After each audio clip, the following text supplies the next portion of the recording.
Time for our second play of the week. Candidate Noah Mills finds Kyle Kingsbury on a nearly intercepted pass, but he makes 4 defenders miss pretty much effortlessly and walks into the end zone. Check that out again. Could have been a pick six the other way. Instead, he trucks over 2 guys at the same time. Stay around to see if he wins. All right, well, Southeast Polk faced off against Dowling last week in a pretty good matchup, and Dave Bingham has your recap. The time's now, okay? A lot of work has been put into this.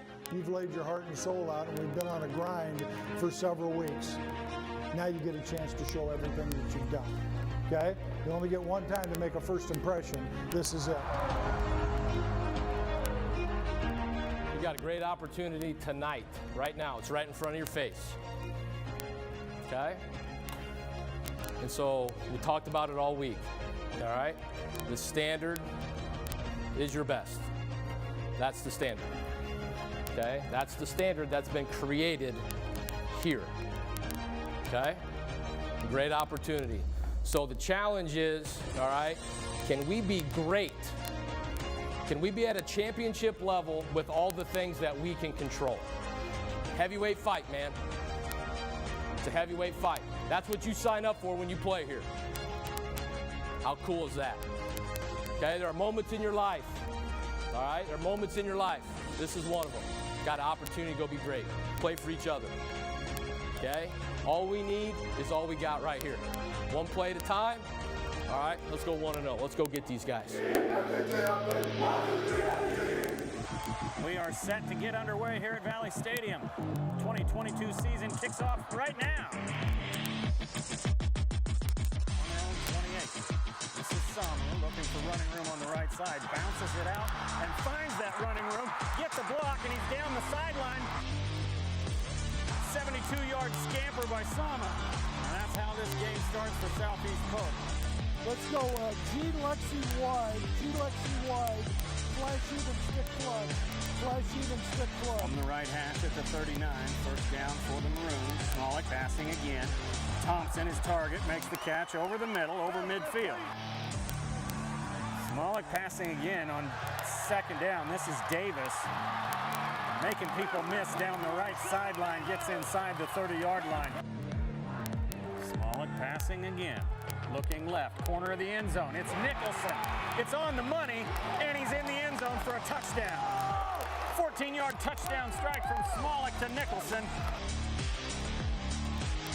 Side handoff to Gibson. Lots of running room on the left side again. Down the hash marks, down the sideline. Huge gain. This could be Sama time here from the 6. Moberly indeed gives to Sama, who bounces it out to the left side. They won't catch him. He finds the pylon, he finds the end zone, and a touchdown.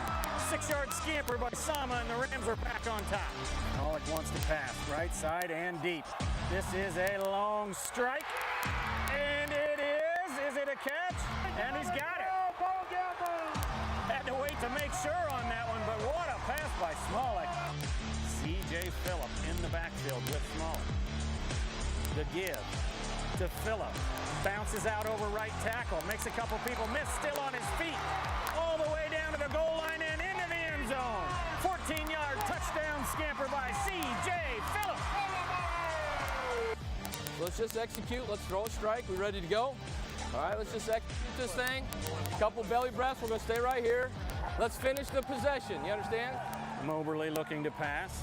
Another screen to the left side. This time it's Sama, who just keeps staying on his feet, making people miss. Under a minute.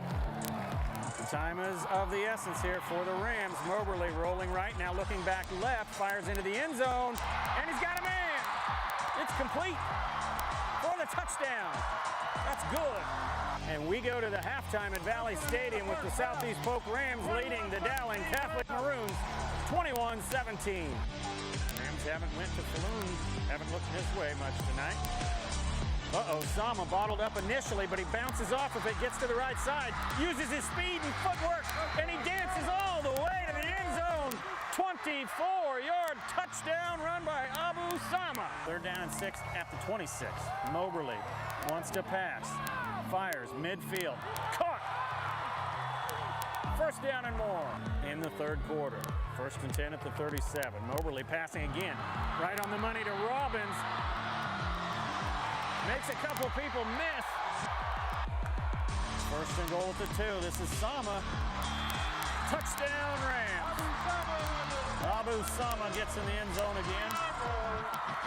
Score now, Southeast Polk 35, Dowling 17.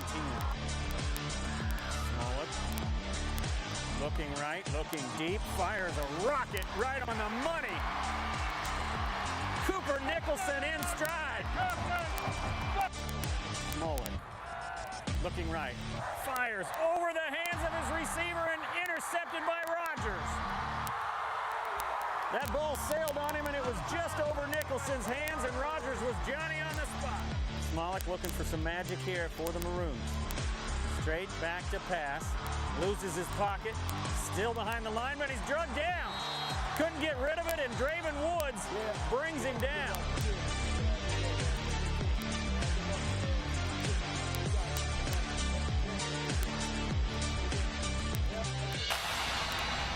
All right, let's get into this week's matchup. Southeast Polk going up against Valley. Southeast Polk getting things started early, and when you have a guy like Abu Sama, you got to give it to him and watch him work, finding the gaps and making dudes miss. But he's finally brought down at the 10-yard line. Rams knocking on the door. Connor Moberly hits Carson Robbins for the touchdown there. And that gets Southeast Polk on the board first, but the Valley offense would start firing up here. Michael Provenza finds Aiden Price, does a little stutter step, makes guys miss there.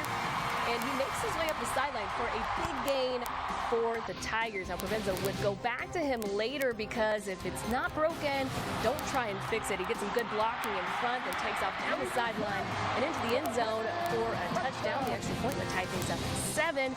Southeast Polk would head into halftime with a 10-7 lead. They'd build on that to come out with the win over Valley, 24-7.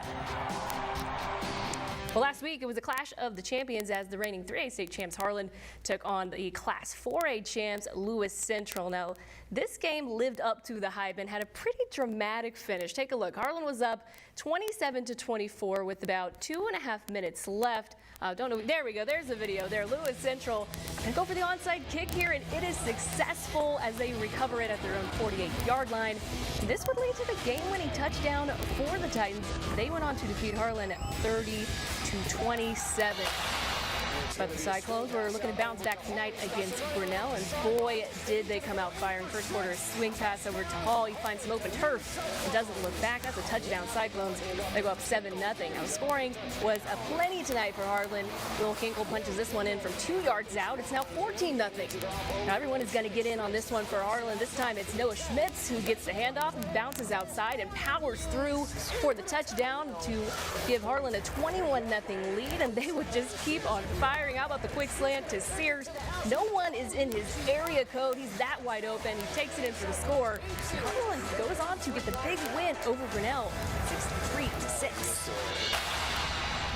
Got DCG taking on Bondurant. We saw this play earlier, one of our top play nominees. Colby Collison throws it, and Tyson Barkmo with a one-handed grab, and he runs down the field for a 55-yard gain. Man, that's one heck of a catch. DCG Ty Mickelson now pass it to Eddie Pine, who runs it to the 3-yard line. He's tackled inside, but now Mickelson finds Zach Smid for the touchdown. Mustangs lose 21-14 to Bondurant.